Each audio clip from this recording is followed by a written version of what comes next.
Okay, అందరికీ నమస్తే. ఆ, నేను మీ పాస్టర్ బెన్నీ. సో ఒక ప్రాముఖ్యమైన విషయం మాట్లాడడానికి వీడియో రూపకంగా మీ ముందుకు వచ్చాను. ప్రజాస్వామ్యంలో ఈరోజు జరుగుతున్నటువంటి పరిస్థితులు అత్యంత దారుణంగా కనబడుతున్నాయి. తిమ్మాపూరు మండల్, కరీంనగర్ డిస్టిక్ కొత్తపల్లి గ్రామంలో 2-3 దినముల క్రితం జరిగినటువంటి ఒక దారుణ సంఘటన. ఆ సంఘటనను గురించి వినినప్పుడు చాలా బాధేసింది. దళితుల పరిస్థితులు మొదటి నుండి ఇప్పటి వరకు అణగారిన పరిస్థితులుగానే బ్రతుకుతున్నాయి. ఒక దేవుడి దగ్గరికి, దేవుడి గుడిలోకి వెళ్ళడానికి కూడా దళితులకు స్వేచ్ఛ లేదు. ఒక దేవుడి ఆరాధించుకోవడానికి, లేకపోతే దేవుణ్ణి మొక్కుకోవడానికి, మొక్కులు తీర్చుకోవడానికి కూడా ఈనాడు దళితులకు భద్రత కరువైపోయింది.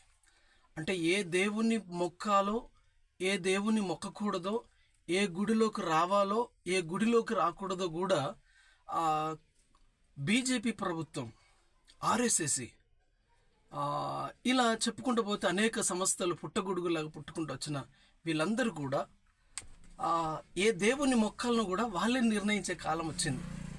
కాబట్టి దళితులారా, నేను మీకు ఒక మనవి చేస్తున్నా. బీజేపీ నాయకులు రెచ్చగొట్టగానే మీరు ఆయా మత ఆలయాల దగ్గరికి వెళ్ళి గొడవలు చేస్తారు. మీరే దెబ్బలు తింటారు, మీ మీదనే కేసులు అవుతాయి, మీరే జైలు పాలవుతారు. ఉన్నత వర్గం కలిగిన వాడు, ఉన్నత వర్గీయులు చక్కగా ఉంటున్నారు. ఈరోజు నాకు అనిపిస్తుంది, ఇది భారతదేశము ఒక లౌకిక దేశం. అందరికీ స్వాతంత్రం ఉంది ఏ దేవుణ్ణైనా ఆరాధించుకోవడానికి. ఈ కాలక్రమంలో దళితుల మీదనే ఇంత వివక్ష ఎందుకు జరుగుతుంది? ఎంత దారుణం! వాళ్ళ మొక్కులు తీర్చుకోవడానికి దళితులు, గౌడ సంఘస్థులు కలిసి వెళ్ళి ఎవరి మొక్కులు వాళ్ళు తీర్చుకొని భగవంతుని మొక్కుకొని రావడం కొరకు కూడా ఇంత కుల వివక్షత జరుగుతూ ఉంటే ప్రభుత్వాలు నిమ్మకు నీరెత్తినట్టుగానే ఉంటున్నాయి.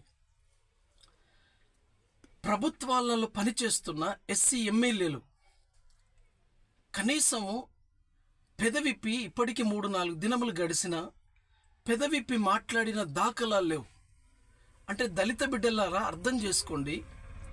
దళిత బిడ్డలు, మీరు ఒకసారి మీ ఆలోచన కొంచెం పెద్దగా చేసుకోండి. ఎక్కడికి వెళ్ళినా,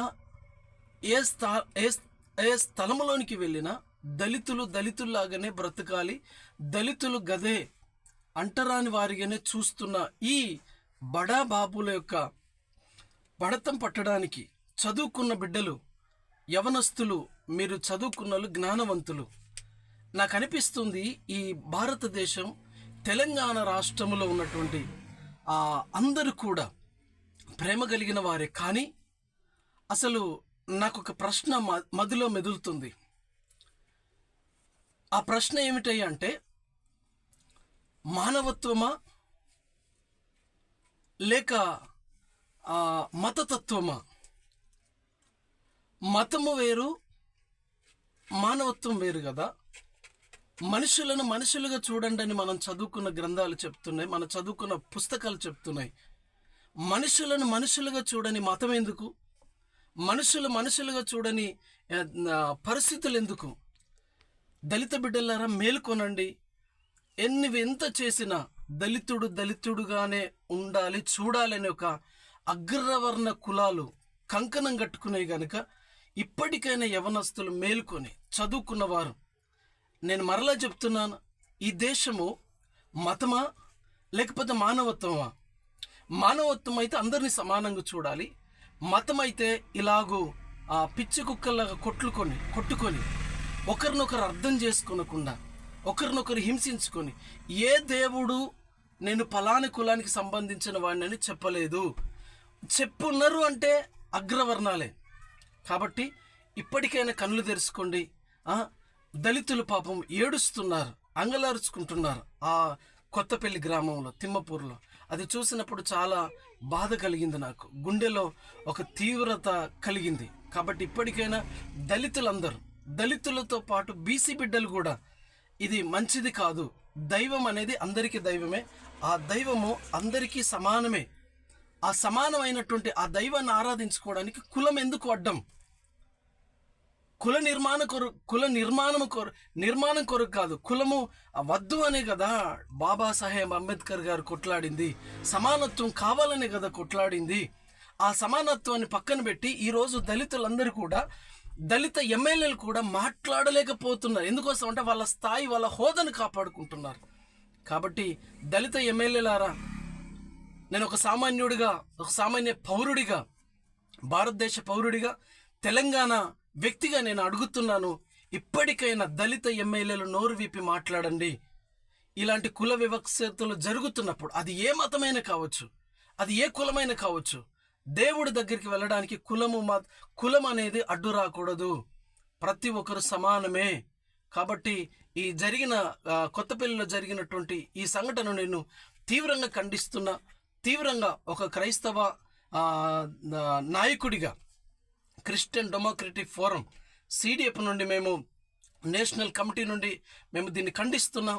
మనుషులందరూ సమానమే. మనుషులుగా చూడండి. మరలా చెప్తున్నాను, ఇది లౌకిక దేశం. మనుషులందరూ మనుషులుగా చూస్తే, దేశం అంటే మట్టి కాదు, దేశం అంటే మనుషులు అన్న ఒక నినాదం మీ మనసులోకి తీసుకోండి. మనుషులను మనుషులుగా చూడండి. కుల వివక్షత కలిగి వారిని ఊరు బయటను ఉంచడానికి లేదు. అందరూ చదువుకున్నవారు, మేధావులు. కాబట్టి కనులు తెరుచుకోండి. దేవుడు అనేవాడు అందరికీ దేవుడే. నేనైతే తీవ్రంగా దీన్ని ఖండిస్తున్నా. తీవ్రంగా వారిని కఠినంగా శిక్షించాలని నేను డిమాండ్ చేస్తున్నా. ఈ మాటలు ముగిస్తున్నా.